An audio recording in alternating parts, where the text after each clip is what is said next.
Salut à tous. Aujourd'hui, nous allons voir dans cette vidéo comment paramétrer les couches qu'on va utiliser dans la récolte de données avec Quantum JS en utilisant l'application mobile Kifiri. Alors, dans la vidéo précédente, nous avons vu comment créer les attributs dans une couche et aujourd'hui nous allons voir comment les organiser afin de mieux visualiser les attributs lors de la récolte des données. Ici nous avons les deux couches, la couche parcelle avec les attributs le nom, le prénom, la carte nationale d'identité, l'adresse, la situation de la parcelle et les personnes voisines. Nous avons aussi la couche point GPS avec les attributs, le numéro de points, l'intitulé et la description. Nous allons voir comment les organiser afin de les utiliser très efficacement lors de la récolte des données. Nous commençons d'abord avec la couche parcelle. Je clique droit et en propriété.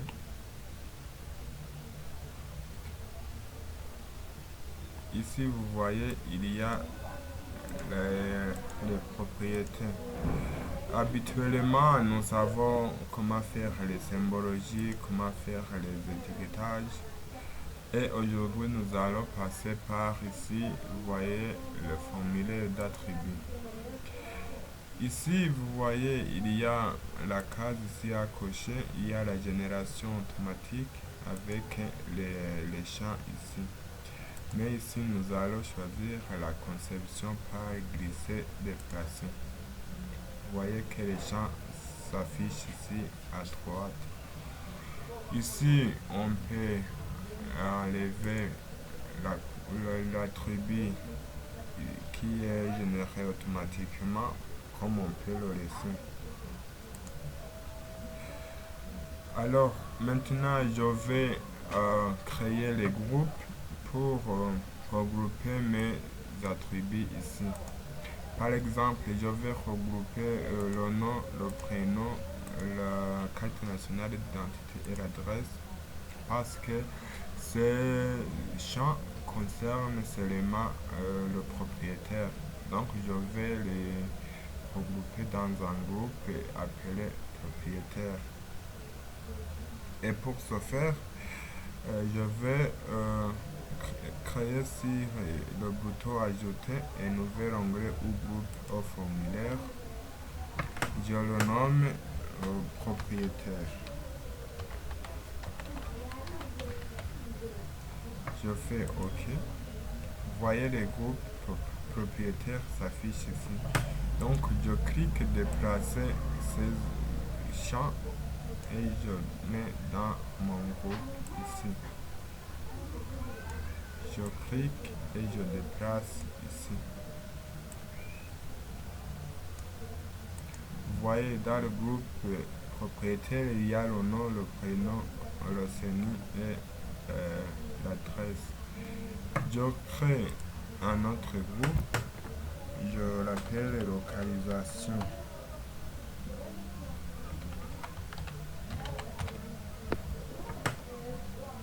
Je clique OK. Et je déplace la province, la commune, la zone, la colline et la superficie par exemple. La zone c'est ici et la colline ici.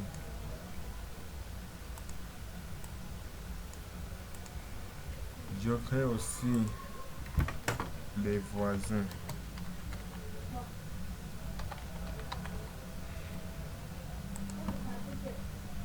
Je clique voisin 1, voisin 2, voisin 3 et voisin 4. Vous voyez que maintenant ces attributs sont regroupés par groupe.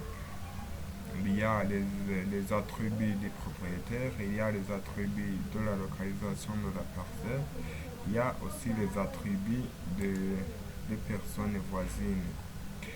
Ici, on peut paramétrer champ par champ. Ici, vous voyez, quand je clique sur le champ, il y a une autre fenêtre qui se trouve ici.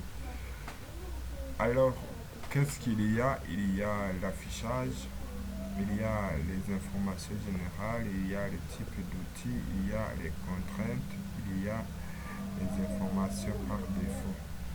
Ici, ce qu'on peut savoir, c'est qu'on peut modifier le type d'outil et les contraintes. Depuis, généralement, utiliser ce sont des outils.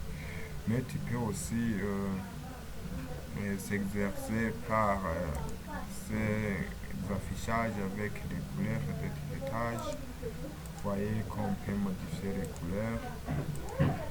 On peut écraser les polices.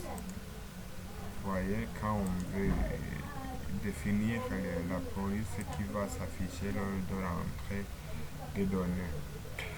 Mais ce que je veux dire, c'est ici, dans la partie type d'outil, il y a les cases à cocher, il y a les couleurs, les dates. Donc, ce sont les types de données qu'on peut entrer ici. Il y a l'édition, il y a les valeurs uniques, les listes de valeurs et les valeurs relationnelles. Ici, nous avons l'édition texte par défaut. C'est pour dire que dans la case où on va écrire les données, on va utiliser le texte. C'est pour nom, c'est pour prénom, c'est pour les CNI et l'adresse. Vous voyez qu'on peut faire les cases à cocher, la classification, la couleur, comme on peut faire les dates. Là, on va afficher les calendriers. On peut faire les pièces jointes lorsqu'on veut importer un fichier et autres. Par exemple, je fais un exemple ici pour province. Pour province, je peux faire la liste des valeurs ici. Mais entre temps, je vais vous montrer ici, par exemple, on peut dire que le nom et le prénom, ce sont des champs obligatoires pour identifier le propriétaire d'une parcelle. Ici, dans les contraintes, vous voyez, il faut cocher ici la valeur non nulle. Ici, lorsque cette case est cochée, c'est que ce champ de prénom c'est obligatoire. Donc on ne peut pas continuer sans remplir ce champ qui est le champ obligatoire. Tu peux aussi renforcer la contrainte non nulle lorsqu'on veut que ces entités qui ne respectent pas cette contrainte empêchent la validation des données. Donc ici vous voyez il y a aussi la description ici qu'une contrainte non renforcée entraîne l'affichage d'un avertissement mais n'empêche pas la validation de l'entité.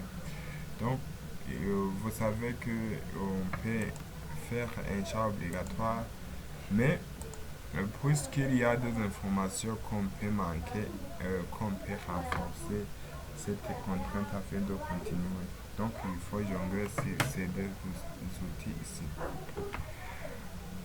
Je vais vous montrer ici par exemple pour les provinces. Peut-être on connaît les provinces dans la zone de travail quelconque. Ici, tu peux choisir la liste des valeurs ici. Ici, dans la liste, il faut entrer les deux valeurs, par exemple les provinces de Gitega. Tu entres la valeur et dans la description. Ici, il y a Bujumbura. Aussi, il y a Bujumbura ici. Il y a Burunga. Aussi, ici, Burunga. ici il y a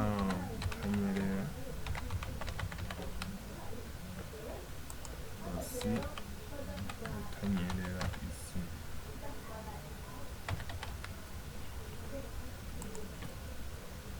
Et Buhumuza, par exemple, je mets les 5 provinces.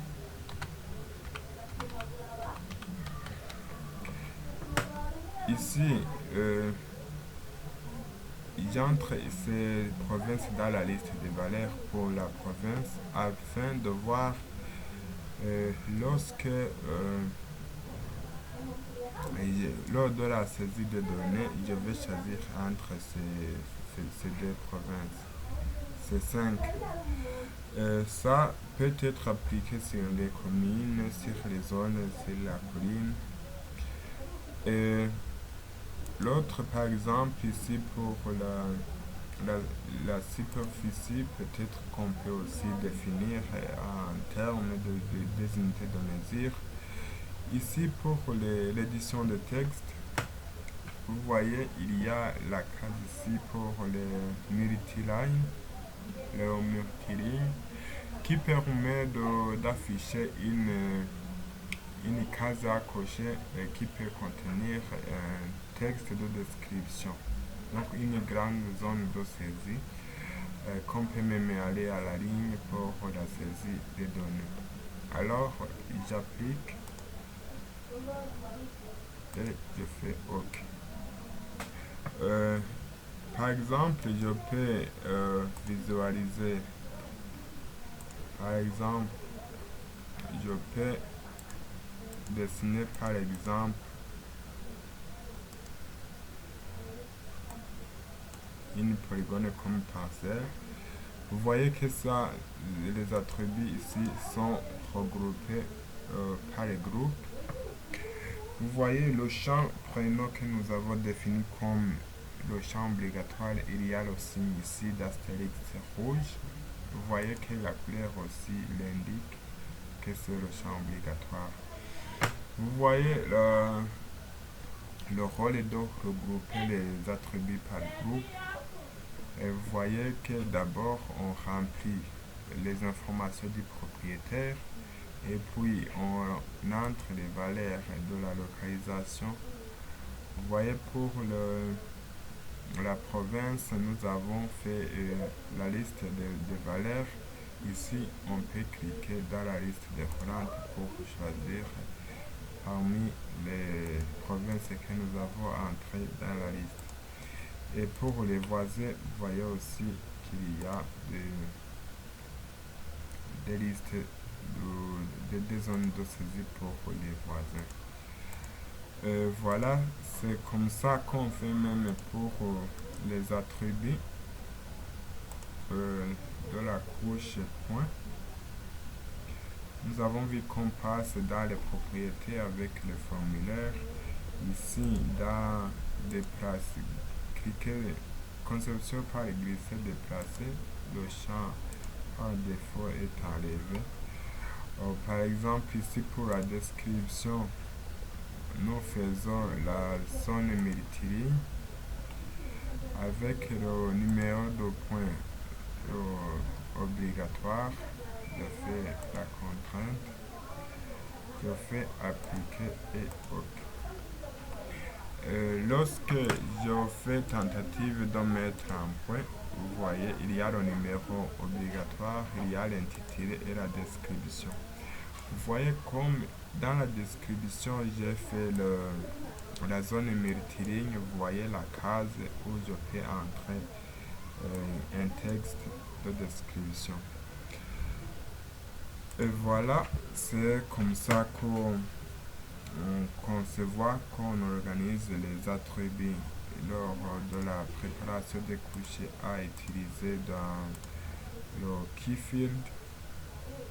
Et dans la vidéo suivante, nous allons voir comment alors synchroniser ce projet sur le smartphone ou bien sur les tablettes avec l'extension Keyfield ou bien par la synchronisation ou le transfert par le câble afin d'utiliser ce projet dans sur une tablette ou dans un téléphone mini, toujours avec l'application Keyfil pour exécuter ce projet QGIS.